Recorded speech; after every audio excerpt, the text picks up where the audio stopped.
भक्तों, आपका स्वागत है आपके अपने YouTube channel magical word of Achyut पर। इस वीडियो में आज हम माता वैष्णो देवी की अवतार धारण की कथा को सुनेंगे।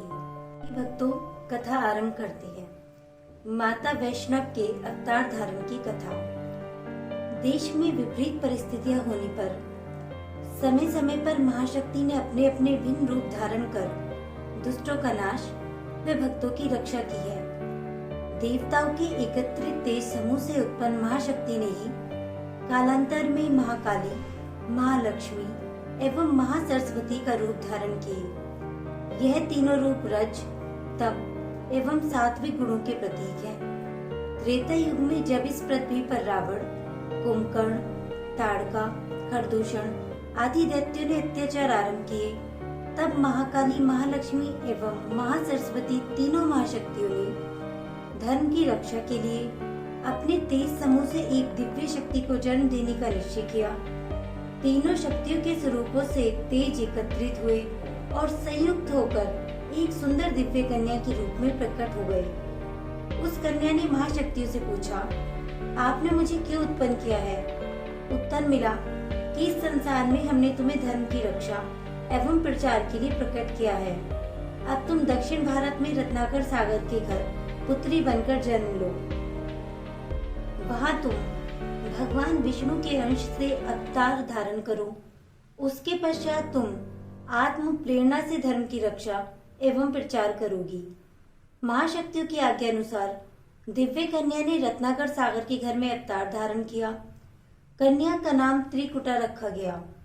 बाद में यही कन्या भगवान विष्णु के अंश से उत्पन्न होने के कारण वैष्णवी नाम से भी विख्यात हुई तथा जिस धर्म का प्रचार कन्या ने किया वह वैष्णव धर्म कहलाया। वैष्णव शब्द का अपभ्रंशी वैष्णव है। अल्प आयु में ही देवी त्रिकुटा ने अपनी अलौकिक शक्ति से ऋषियों, मुनियों और देवताओं को भी अपनी ओर आकर्षित कर लिया। दिव्य कन्या के दर्शन के लिए दूर दूर से लोग आने लगे। कुछ समय बाद त्रिकुटा ने अपने पिता से आज्ञा लेकर समुद्र तट पर भगवान राम के ध्यान में लीन होकर तप किया तथा उनकी प्रतीक्षा करने लगी। जब रावण ने सीता जी का हरण किया, तब श्री रामचंद्र जी वानर सेना के साथ समुद्र तट पर पहुंचे तो उन्होंने वहां समाधि में बैठी उस दिव्य कन्या को देखा। श्री राम उसकी भक्ति देखकर प्रसन्न हुए। भगवान राम के पूछने पर त्रिकुटा ने अपने पिता का परिचय दिया और अपनी घोर तपस्या का कारण भी बताया कि मैंने आपको पति के रूप में प्राप्त करने का संकल्प किया है। यह सुनकर प्रभु बोले, हे सुंदरी, मैंने इस अवतार में एक पत्नी व्रती होने का संकल्प किया है। किंतु त्रिकुटा ने अपने विचार न बदले।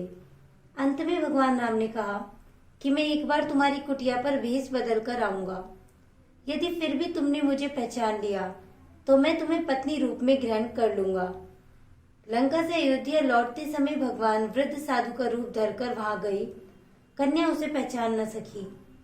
भगवान राम ने उसे आश्वासन दिया कि कलयुग में जब मेरा कल्कि अवतार होगा तब मैं तुम्हें अपनी शक्ति के रूप में ग्रहण करूंगा।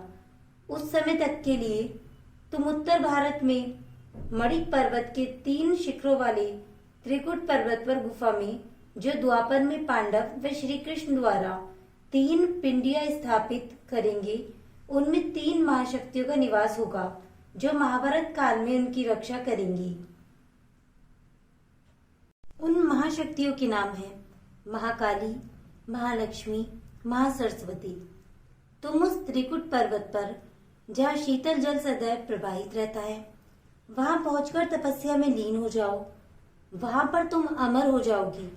नल, नील, हनुमान, जामवंत आदि लंगूर वीर तुम्हारे प्रहरी होंगे। समस्त भारत में तुम्हारी महिमा फैलेगी और वैष्णव देवी नाम से तुम्हारी ख्याति प्रसिद्ध होगी। विश्वास किया जाता है कि तभी से रत्नाकर सागर की कुंवारी कन्या वैष्णवी, जो देवताओं के पुण्य आशीर्वाद से प्राप्त हुई, रामावतार वैष्णव में त्रेता युग से ही इस सुंदर गुफा में विराजमान है और तपस्या में लीन है। इसके विषय में प्राचीन कथाओं से आधार लिया जा सकता है। युग बदलते गए, माता अपनी लीलाएं समय समय पर दिखलाती आई और कितनी ही अन्य कथाओं का जन्म हुआ। माता ने अपनी लीला इन स्थानों पर विशेष रूप से की, जिस कारण इसे महत्वपूर्ण माना गया। कलयुग में इसी कथा का प्रचार अधिक हुआ है। आइए भक्तों, अब माता वैष्णव देवी की महिमा के बारे में सुनते हैं। संकट हरने वाली, सब सुखों की दाती माता वैष्णो देवी की महिमा ही सबसे न्यारी है। माँ की महिमा का जितना भी व्याख्यान किया जाए वह भी कम है। माँ वैष्णो दुखियों के दुख हरती है, अपने भक्तों के समस्त कष्टों का निवारण करती है। माता वैष्णो देवी के सम्मुख जो भी भक्त सच्चे हृदय से मनोकामना करता है, माँ उसकी मनोकामना को पूर्ण करती है। माँ नेत्रहीन को नेत्र, अंगहीन को अंग, बलहीन को बल, धनहीन को धन, संतानहीन को संतान, अपने भक्तों की हर तरह से इच्छा पूर्ण करती है। माँ शेरावाली का दरबार भक्तों के लिए आठों पहर 24 घंटे हर क्षण प्रत्येक भक्त के लिए खुला रहता है। माँ अपने भक्तों के हृदय में हर क्षण खुशियां भर देती है। अष्टभुजाधारी माँ को शेर पर सुसज्जित सवारी की कल्पना मात्र से ही हर भक्त का मस्तक नत हो जाता है तथा उसके हृदय से एक ही आवाज गूंज उठती है, वह है जय माता दी।